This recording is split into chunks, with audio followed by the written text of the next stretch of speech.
आज की प्रेस वार्ता में उपस्थित केंद्रीय मंत्री और पार्टी के वरिष्ठ नेता श्रीमान अनुराग ठाकुर जी और पार्टी के सांसद और वरिष्ठ नेता श्री मनोज तिवारी जी, सभी मेरे पत्रकार मित्रों को मेरा नमस्कार। अभी बहुत सारे सवाल अनुराग जी ने मनीष सिसोदिया और अरविंद केजरीवाल से किए। किसी भी सवाल का उनके पास जवाब नहीं है।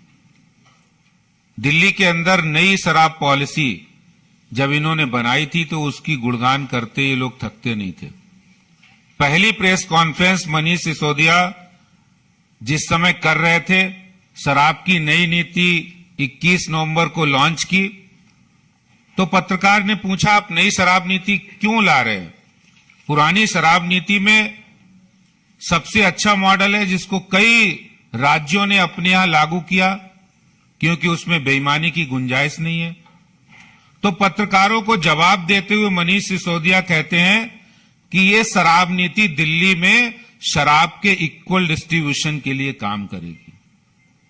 लोगों को तकलीफ होती है, कुछ महिला और युवा साथी जो गांव में रहते हैं उनको गांव से दूर जाके शराब लेनी पड़ती है, अपनी कॉलोनी से दूर जाके शराब लेनी पड़ती है, क्योंकि मास्टर प्लान इस बात की इजाजत नहीं देता है। दिल्ली के 100 वार्ड ऐसे हैं जहां पर मास्टर प्लान के मुताबिक वहां शराब के ठेके खुल ही नहीं सकते हैं। दिल्ली की आम आदमी पार्टी सरकार नई शराब की नीति इसलिए लाए कि शराब का इक्वल डिस्ट्रीब्यूशन कर सके। उस जनता को साफ पानी का इक्वल डिस्ट्रीब्यूशन की चिंता नहीं थी, उनको सीवरेज सिस्टम की इक्वल डिस्ट्रीब्यूशन की चिंता नहीं थी, उनको परिवहन व्यवस्था की इक्वल डिस्ट्रीब्यूशन की चिंता नहीं थी। उनको दिल्ली के लोगों को, युवाओं को शराब के नशे में कैसे झोंका जाए इसकी चिंता थी। और जो सवाल आज अनुराग जी ने उठाए, मैं उसमें से 2-3 सवाल और जोड़ना चाहता हूं। क्या वो इस बात का जवाब देंगे कि आपने शराब माफिया को फायदा पहुंचाने के लिए 21 ड्राई डे होते थे? इतिहास में आजादी के बाद पहली बार किसी सरकार ने किसी राज्य में 21 ड्राई डे की संख्या को घटाकर 3 किया। गुरु गोविंद सिंह जयंती, होली, दीपावली, रामनवमी, मुहर्रम, ऐसे त्योहार जिन पर्वों पर बिल्कुल शराब बंदी थी, उन त्योहारों पर भी शराब पीने का, खोलने का काम, ड्राई डे की संख्या घटाने का काम क्यों किया? 20,000 करोड़ की शराब बिकती है। इन 18 दिनों में कितने करोड़ों की शराब बिकेगी और ये सारा फायदा किसको होगा?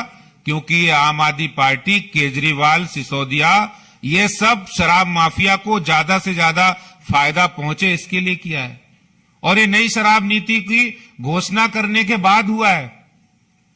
और इसी तरह क्या वो इस बात का जवाब देंगे कि उन्होंने जो बियर की इंपोर्ट ड्यूटी उसको गलत तरीके से, गैर कानूनी तरीके से 50 रुपए पर केस कम कर दिया, जो कि बिल्कुल गैर कानूनी था?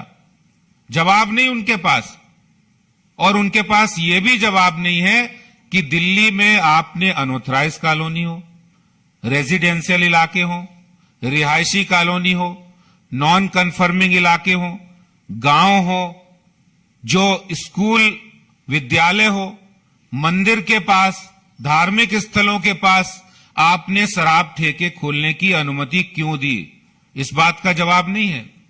क्यों आपने 250 ठेकों से बढ़ाकर 850 ठेके किए? आखिर शराब माफिया को ज्यादा से ज्यादा फायदा पहुंचाने के लिए यह ऐसा काम किया आपने। और यही नहीं, जब शराब की नई दुकानें खुल रही थी रिहायशी इलाकों में, जब नए ठेके खुल रहे थे, उस समय जब महिलाएं, वहां की महिलाएं जब विरोध प्रदर्शन कर रही थी, तो आपके शराब माफियाओं के गुंडों ने बाउंसरों द्वारा महिलाओं को पिटवाया गया। उस पर एक शब्द नहीं निकला। दिल्ली की सरकार, दिल्ली में अरविंद केजरीवाल और मनीष सिसोदिया ने शराब माफिया को मानो पूरा प्रॉफिट देने के लिए पूरी कमर कस ली थी, और पूरा प्रॉफिट देने के लिए कोई भी आगे आया, महिलाएं आई तो उनको पिटवाने का काम किया है।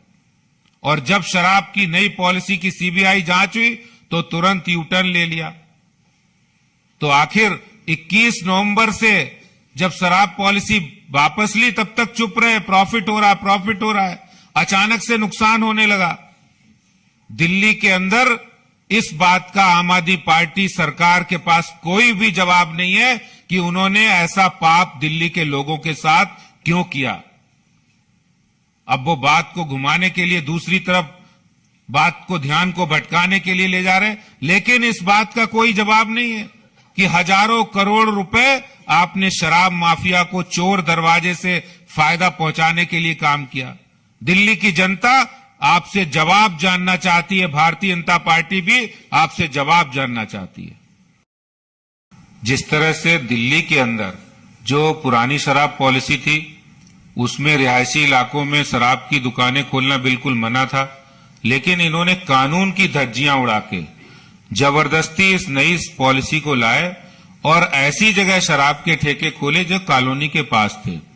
मैं आपको याद दिलाना चाहता हूं, एक स्वराज नाम की पुस्तक अरविंद केजरीवाल ने लिखी थी और उस पुस्तक के ऑथर थे अन्ना हजारे। उसमें अरविंद केजरीवाल ने साफ लिखा था कि कोई भी दिल्ली के अंदर कोई भी शराब का नया ठेका खोला नहीं जाएगा और जब भी खुलेगा तो वहां के महिला संगठन और आरडब्ल्यूए से परमिशन और कंसेंट ली जाएगी।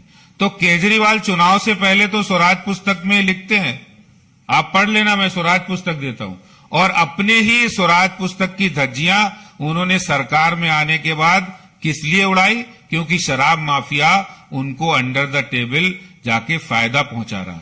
तो वो भ्रष्टाचार में इतने अंधे हो गए कि अपनी कही बात जो पुस्तक में कही है वो लिखित है, तो अपनी कही बातों पर घिरते हुए नजर आए।